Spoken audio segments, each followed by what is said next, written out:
बीते दिनों मंत्रिमंडल में बड़ा बदलाव करने के बाद आज प्रधानमंत्री नरेंद्र मोदी ने कोरोना की संभावित तीसरी लहर की तैयारी से जुड़ी एक अहम बैठक की। पीएम मोदी की ये बैठक सुबह 11:30 बजे शुरू हुई। पीएम ने देश भर में ऑक्सीजन के स्टॉक में बढ़ोतरी और उपलब्धता की समीक्षा के लिए रखी गई इस उच्च स्तरीय बैठक की अध्यक्षता की थी।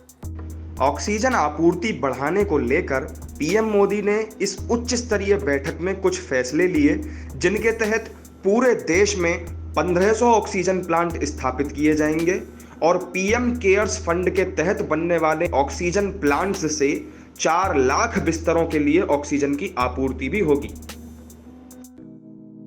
एक दिन पहले ही मोदी सरकार ने कोरोना की संभावित तीसरी लहर से निपटने की तैयारी के तहत नए कोरोना इमरजेंसी पैकेज का ऐलान भी किया था, जिसके लिए 23,220 करोड़ रुपए के पैकेज का ऐलान किया गया था।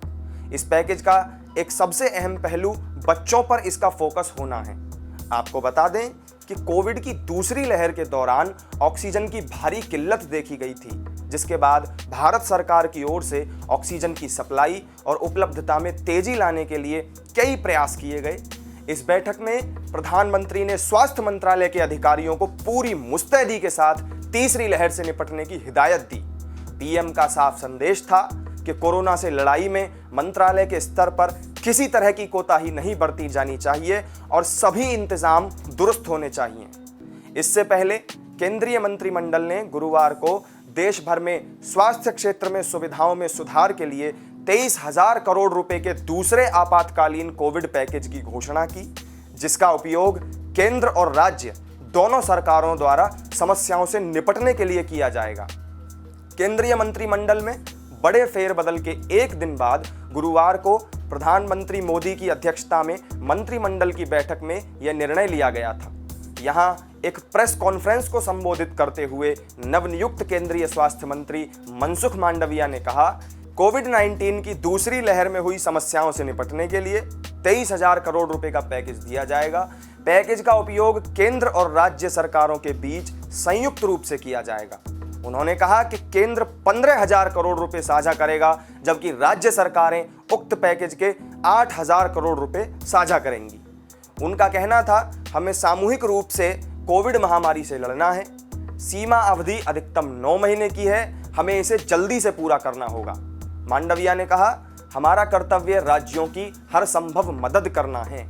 स्वास्थ्य मंत्री का कहना था कि पैकेज में महत्वपूर्ण दवाओं की आपूर्ति, ऑक्सीजन की आपूर्ति सुनिश्चित करने और भविष्य में बच्चों में कोविड के प्रसार को रोकने के लिए क्या किया जाना चाहिए, ऐसे सभी कार्य शामिल हैं। मांडविया ने कहा कि पैकेज का उद्देश्य सभी राज्यों में सामुदायिक और प्राथमिक स्वास्थ्य केंद्रों में 2.44 लाख बेड बढ़ाना, देश भर के 736 जिलों में बाल चिकित्सा देखभाल इकाइयों का निर्माण करना, इसके अलावा 20,000 अतिरिक्त आईसीयू बेड का निर्माण करना भी है। उन्होंने यह भी कहा कि इस पैकेज के माध्यम से सरकार का लक्ष्य ऑक्सीजन की कमी को दूर करने के लिए अगले 9 महीनों में हर जिले में ऑक्सीजन के लिए 10,000 लीटर भंडारण क्षमता स्थापित करना है।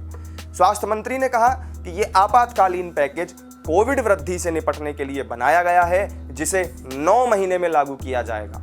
उन्होंने ये भी कहा कि पिछले साल अप्रैल में सरकार ने 15,000 करोड़ रुपए के पहले आपातकालीन कोविड पैकेज की घोषणा की थी, जिसका अच्छी तरह से उपयोग किया गया और इसके अच्छे परिणाम भी सामने आए।